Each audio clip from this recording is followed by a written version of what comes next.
Hi everybody and welcome back to the Upside Dan. Now it's time to give you my spoiler thoughts. So this is a spoiler review on Scream 2022. What did I think of the newest in the franchise?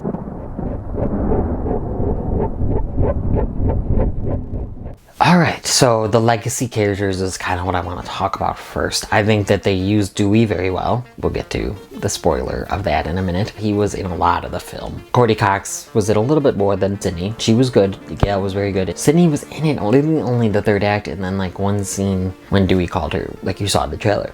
And I wish we got more of the legacy characters. I know that it's supposed to kind of be passing the torch, but I don't know. I wish just we got more character development and more from them. I think that Courtney Cox's Gail and David Arquette's Dewey did very well, and they had a really good scene, a really kind of emotional scene together. And then later in the final battle, Gail says, "You killed my best friend," which I really liked. I thought that was a very sweet moment. I did like a lot with them. And then I don't get me wrong, I love Sydney. Neve Campbell does a really good job as this final girl. She's one of my favorite final girls. I wish she was in it more, especially, 10 years after, a little over 10 years, I guess, or after the fourth one. And really 1, 2, 3, and 4 all really focused on the legacy characters. They were the main characters.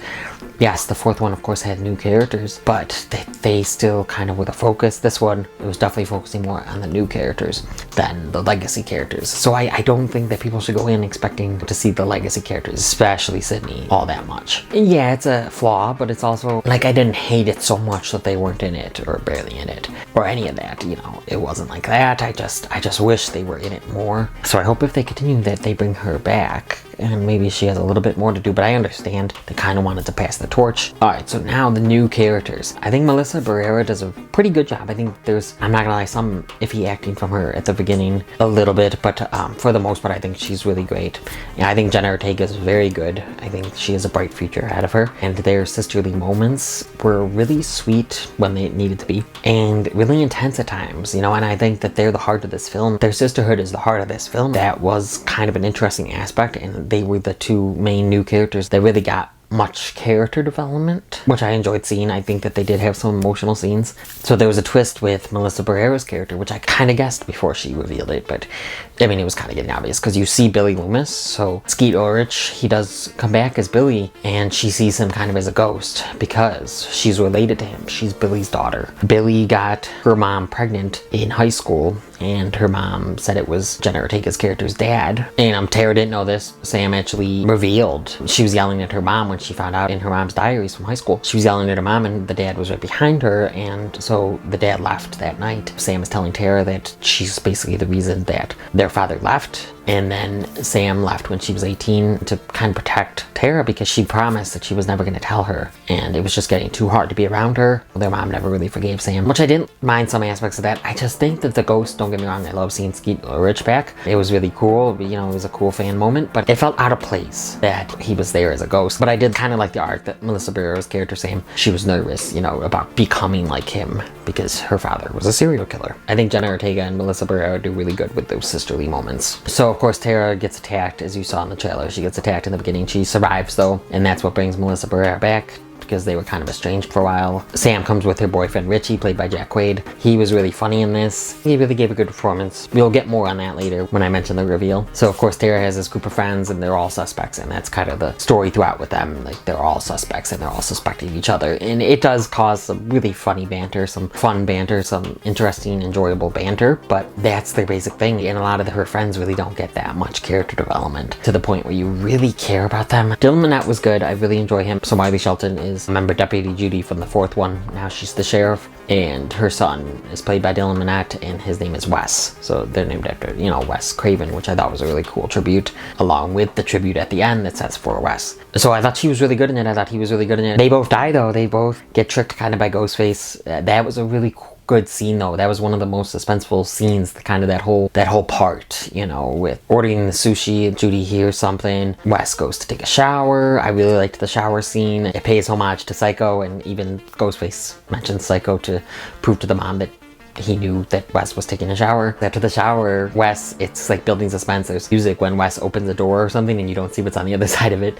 And then he closes the door, like the fridge door, the closet door, whatever, and nothing's there. But the music acts as if there is something there. I thought that was very meta and very funny and, very clever to do. I was very intrigued, I was very entertained by this segment. It was really just a trap to get the sheriff back, and the sheriff dies, gets stabbed a lot. It's a lot of brutal deaths in this. I really liked the way they did a lot of this violence. The brutality of it all. It's just so, especially Wes's death. The killer like stabs through his neck and then it comes out the other end and you see the knife as Wes is like choking to death. This is a little early in the film, but that guy that he messes with them in a bar and then he dies out of the parking lot, which you've seen part of it. In the trailer, I thought he was going to be related to Billy Loomis because he kind of gave that Billy Loomis vibe. He was related to Stu Macher somehow. They figure that out, so they're figuring out, oh, this killer's going after people that are related to the original killers or the original movie, really, or I guess really any of the movies, because Wes and his mom are from Scream. Well, his mom's from Scream 4. Dewey, the legacy character, he dies in this film. It was like, oh my god, I expected though a legacy character to die here. First of all, you see Tatum's, I'm guessing Tatum has a container with her ashes in it, because really you haven't had much reference to Tatum since the first one. That was something blink and you miss it kind of thing, because I didn't even notice it the first time. So in his first scene you see Tatum's ashes. He's kind of sad because he left Gale a while ago, and then he has a really good character arc where he helps them, and then he gets his big heroic moment, but he dies. He gets killed in a really cool, brutal way. The killer stabs like 2 knives on each side of him and then just whips him. It was sad, to see Dewey die. Like I said, Gale later says, "You killed my best friend," and Gale and Dewey just had kind of a cute moment together. But yeah, no, I couldn't believe it. So, I mean, I could believe it really because I knew a legacy character was going to die. I thought it was going to be him or Gale. But in the trailers, you saw Gale like kind of breaking down, crying. The hospital scene was really good, I thought, when Ghostface was trying to get to Tara. And then Richie shows up, of course, and then Richie gets stabbed. Or he does get stabbed, but you'll see in a minute. So Sidney hearing about Dewey's death is the reason she comes, and they just want to finish it. She has this talk with Melissa Barrera. I thought it was really funny when Melissa called her lady, and then Courtney Cox was like, this is the original or something. Alright, now I'm going to get to the reveal. So the reveal happens at Stu's old house, which is now Amber, Tara's best friend. It's at her house. They're leaving town, but they have to go back to get her extra inhaler because she can't find her regular one. So the third act kind of just happens all at Stu's old house. It was a really good third act. Reveal aside, it was a really great third act. So during this scene, we do get the reveal. Okay, so Richie, Sam's boyfriend, and Amber, Tara's best friend, were the killers. They met online. They were just big fans of the Stab franchise. Totally let down, of course, by Stab 8. So they kind of wanted to reinvent what it means to be a Stab movie, what it means to be like a horror movie that's like Stab. And they're just crazed fans, the toxic fandom. And they mentioned toxic fandom. They mentioned all this stuff. They mentioned being disappointed in the sequels. They're very meta throughout this whole film. Like I said, kind of meta to a fault at times. The reveal, it just was a letdown, and I didn't actually guess it. Amber seemed kind of suspect, but I never guessed it. I did not guess Richie. And even watching it the second time, I kind of tried to keep my eye on them, and I didn't notice too much. So I was just let down by it. It was just like happened. It was fine. But everything surrounding that, even after the reveal, I thought was really cool. It's a really brutal final scene. Yeah, there was the scene when Mason Gooding's character went out and there was like a Find My Family app with his girlfriend, and she seemed suspect, but she seemed too suspect in that final act to think that she was the killer. The killer, I guess, had the Find My Family app on her phone and then trying to lead Mason Gooding's character out to the woods, well, the bushes, I guess. And I'm like, don't go there, don't go there. I thought that was kind of a stupid scene.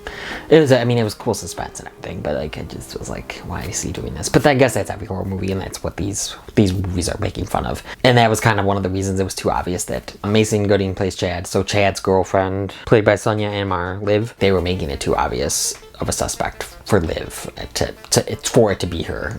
And like, she kept coming in and out of the party, so it would be right after Ghostface scene and then she'd come back out of nowhere. But I was paying attention to when Jack Quaid's Richie and Mikey Madison's Amber were not on screen and where they might be. I was paying attention to that. You could kind of see it, but at the same time, I know some people that kind of guess the reveal. It just wasn't shocking to me. It wasn't surprising, and like I said, it wasn't satisfying. But everything surrounding the reveal was pretty good. I found the second time I reviewed this, I was a lot more bored in the beginning until it kind of got to when Sidney got there. Dewey's scene, and then when Sidney got there. Then it really started to pick up. I do stand by with what I said. I think that people that aren't Scream fans really, or haven't seen the other ones, or haven't seen them in a while, I don't know if you're going to enjoy this movie as much as Scream fans. So of course, Sam kills Richie. Tara gets to shoot Amber, but they like light Amber on fire. They get her down. Amber's trying to get out of it, like, no, sorry, I didn't mean to. I was coerced into it.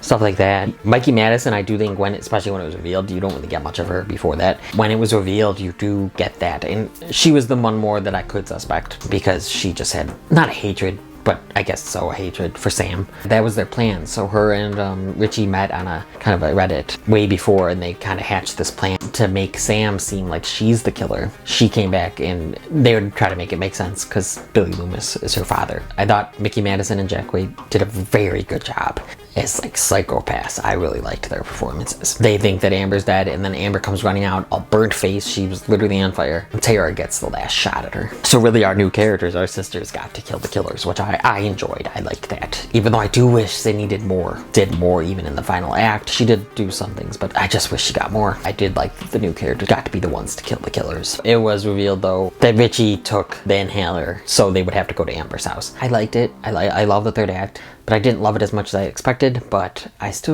did enjoy it, and I don't think the Scream series has really had a horrible movie. But what did you think of the new Scream? Let me know down in that comment section. Please blow up that comment section. And if you liked what you've seen here, you're going to like some other content from me, so click around here to see some other content from me. Please like this video, comment on this video, share this video with the Scream fans in your life. Hit that notification bell, subscribe, and come to the Upside Down.